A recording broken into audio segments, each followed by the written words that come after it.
भारत के 7 सबसे महान और ताकतवर ऋषि, जिनसे देवता भी डरते थे। इन ऋषियों की ताकत का सामना कोई भी नहीं कर सकता था। जानिए भारत के इन महान ऋषियों को कहां से मिली थी इतनी ज्यादा ताकत। भारत के ये ऋषि थे अपने आप में सुपर ह्यूमन। दोस्तों, हमारे धर्म में ऋषि मुनियों को बहुत ज्यादा महत्व दिया गया है और दोस्तों उन्हें बहुत ज्यादा महान और ताकतवर भी बताया गया है। और दोस्तों, इनके बारे में यहां तक कहा गया है कि ऋषि मुनियों से देवता तक डरते थे। लेकिन दोस्तों, क्या आप जानते हैं कि भारत के सबसे ताकतवर और महान ऋषि कौन थे, जिनसे खुद इंद्रदेव तक घबराते थे? तो चलिए दोस्तों, आपको बताते हैं भारत के सबसे महान ऋषि मुनियों के बारे में। दोस्तों, सबसे महान ऋषि मुनियों में पहला नाम आता है ऋषि वशिष्ठ का। जी हाँ दोस्तों, वही वशिष्ठ जो भगवान राम के कुल गुरु थे। दोस्तों, आप इस बात से अंदाजा लगा सकते हैं कि जो ऋषि भगवान राम के भी गुरु थे वो कितने ज्यादा शक्तिशाली होंगे। साथ ही दोस्तों, ऋषि वशिष्ठ राजा दशरथ के कुल गुरु थे और ऋषि वशिष्ठ के कहने पर ही राजा दशरथ ने अपने चारों पुत्रों को ऋषि विश्वामित्र के कहने पर उनके आश्रम में राक्षसों का वध करने के लिए भेजा था। दोस्तों, अगला नाम आता है विश्वामित्र का। ऋषि विश्वामित्र मुनि होने के साथ ही राजा भी थे और दोस्तों, इन्होंने ऋषि वशिष्ठ की कामधेनु गाय हड़पने के लिए उनसे युद्ध किया था और युद्ध में वे ऋषि वशिष्ठ के हाथों हार गए थे। और ऋषि विश्वामित्र की तपस्या और मेनका द्वारा उसे भंग करने की कहानी तो हर कोई जानता है। दोस्तों, कहते हैं कि अगर विश्वामित्र की तपस्या भंग न की जाती तो विश्वामित्र दुनिया के सबसे ताकतवर ऋषि बन जाते।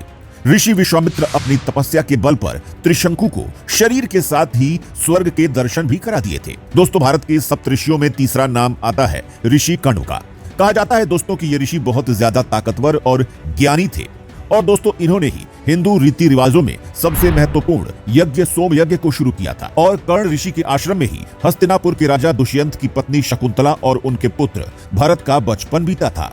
अगला नाम आता है भारद्वाज ऋषि का। और दोस्तों, भारद्वाज ऋषि को ऋषियों में सबसे श्रेष्ठ स्थान प्राप्त है और इनके बारे में कहा जाता है कि भगवान राम के जन्म से पहले भी ये ऋषि इस दुनिया में मौजूद थे। और दोस्तों, 4 वेदों में से एक अथर्ववेद में भारद्वाज ऋषि जी के 23 मंत्र मिलते हैं और भारद्वाज स्मृति और भारद्वाज संहिता के रचयिता ऋषि भारद्वाज ही थे। और ऋषि भारद्वाज ने यंत्र सर्वस्व नाम के ग्रंथ की रचना की थी, जो बहुत ही अद्भुत और ताकतवर माना जाता है। अगला नाम आता है अत्रि ऋषि का, जो परमपिता ब्रह्मा के पुत्र हैं, सोम के पिता हैं, कर्दम प्रजापति और देवहूति की पुत्री अनुसुईया के पति हैं। और दोस्तों, देश में कृषि के विकास के लिए ऋषि अत्रि का योगदान सबसे बड़ा माना जाता है और इनके कारण ही आज दुनिया के अरबों लोग अपना पेट भर पाते हैं। दोस्तों, इनको लेकर बताया जाता है कि ये सिंधु पार कर पारस यानी कि आज के ईरान चले गए थे और जहां उन्होंने हिंदू यज्ञों का प्रचार किया था। और दोस्तों, कहा तो यहां तक जाता है कि इन्हीं के द्वारा पारसी धर्म का जन्म हुआ था और उन्होंने ही पारसी धर्म की नींव रखी थी। दोस्तों, इस बात से आप हिसाब लगा सकते हैं कि ये ऋषि कितने ज्यादा महान थे। सप्त ऋषियों में अगला नाम आता है वामदेव का। दोस्तों, इन्हीं ने संगीत को जन्म दिया था।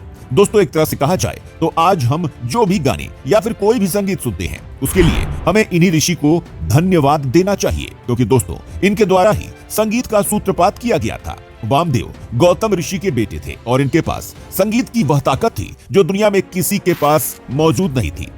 सप्त ऋषियों में 7वें नंबर पर आते हैं शौनक ऋषि। मुनि शौनक ही वह ऋषि हैं जिन्होंने भारत को सोने की चिड़िया बनाया था। दोस्तों, आप अच्छे से जानते हैं कि भारत सोने की चिड़िया अपनी गुरुकुल शिक्षा पद्धति के दम पर बना था। और दोस्तों, वह शौनक ऋषि ही थे जिन्होंने सबसे पहले गुरुकुल खोला था और विद्यार्थियों को शिक्षा देना शुरू किया था। और इस विशाल गुरुकुल व्यवस्था के लिए उन्हें कुलपति का सम्मान हासिल है। और दोस्तों, वैदिक धर्म में ऋषि शौनक के अलावा ये सम्मान किसी को नहीं मिला है और इन्हें सबसे ज्यादा महान और शिक्षित ऋषि वेदों में भी माना गया है।